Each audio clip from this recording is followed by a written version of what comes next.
नमस्कार सभी को। ऋग्वेद की श्रृंखला को आगे बढ़ाते हुए आज हम चलते हैं ऋग्वेद के मंडल 3 के सूक्त 9 की ओर। सूक्त 9 के ऋषि हैं विश्वामित्र, देवता हैं अग्नि और छंद है बृहतीय और त्रिष्टो।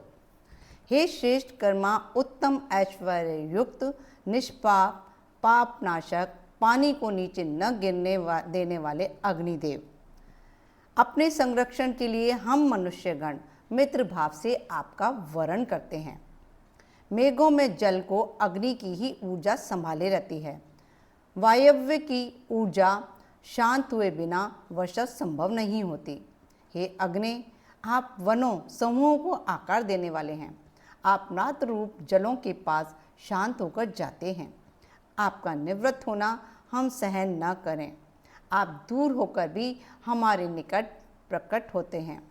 अग्नि विद्युत इलेक्ट्रिक चार्ज के रूप में परमाणुओं को संयुक्त करके उन्हें आकार देने में सक्षम है। हाइड्रोजन एवं ऑक्सीजन को संयुक्त करने में भी ताप की आवश्यकता होती है, इसलिए उसे समूह को आकार देने वाला तथा जल में शांत होकर रहने वाला कहा गया है। हे अग्निदेव, आप स्तोताओं की स्तुति सुनकर उन्हें अभीष्ट फल प्रदान करने में अत्यधिक समर्थ हैं। आप ही सदैव प्रसन्न रहते हैं। आप जिन ऋत्विजों के साथ मित्र भाव में स्थित होते हैं उनमें कुछ यज्ञादि कर्म में प्रवृत्त होते हैं और शेष चारों ओर बैठकर स्तुति आदि कर्म करते हैं।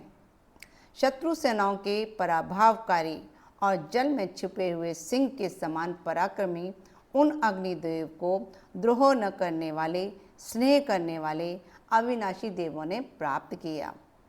जैसे स्वेच्छाचारी पुत्र को पिता बलात् खींच ले आते हैं, वैसे ही स्वेच्छा से छिपे हुए अग्नि को मातृश्वा वायु भली प्रकार मंथन कर दूरस्थ प्रदेशों के लिए ले आए। हे मनुष्यों के हितकारी और सर्वदा तरुण अग्निदेव, आप अपने पराक्रम पूर्ण कर्तव्य से संपूर्ण यज्ञों के पालन करता हैं। हे हव्यादि वहन करता अग्निदेव, मनुष्यों ने आपको देवों के लिए ग्रहण किया है। हे अग्निदेव, जब रात्रि में आप प्रज्वलित होते हैं तो पशु भी आकर आपके समीप बैठते हैं। आपका यह कल्याणकारी कर्म बालवत अज्ञानी को भी पूजा आदि के लिए प्रेरित करता है। हे ऋत्विजों, पवित्र दीप्तिमान काष्ठों में सोए हुए उत्तम यज्ञ संपादक अग्निदेव की हव्यादि द्वारा परिचर्या करें। उन सर्वत्र व्याप्त दूत रूप शीघ्र गमनशील चिर पुरातन बहुस्तुत दीप्तिमान अग्निदेव का शीघ्र पूजन करें। 3339 देवों ने अग्निदेव की पूजा की है, उन्हें घृत से सिंचित किया है और उनके लिए कुश का आसन बिछाया है। फिर उन सब ने उन्हें होता रूप में वरण कर उस पर विराजित किया है। ये हुआ सूक्त 9। अब नेक्स्ट वीडियो में हम मिलते हैं सूक्त 10 के साथ में। नमस्कार सभी को।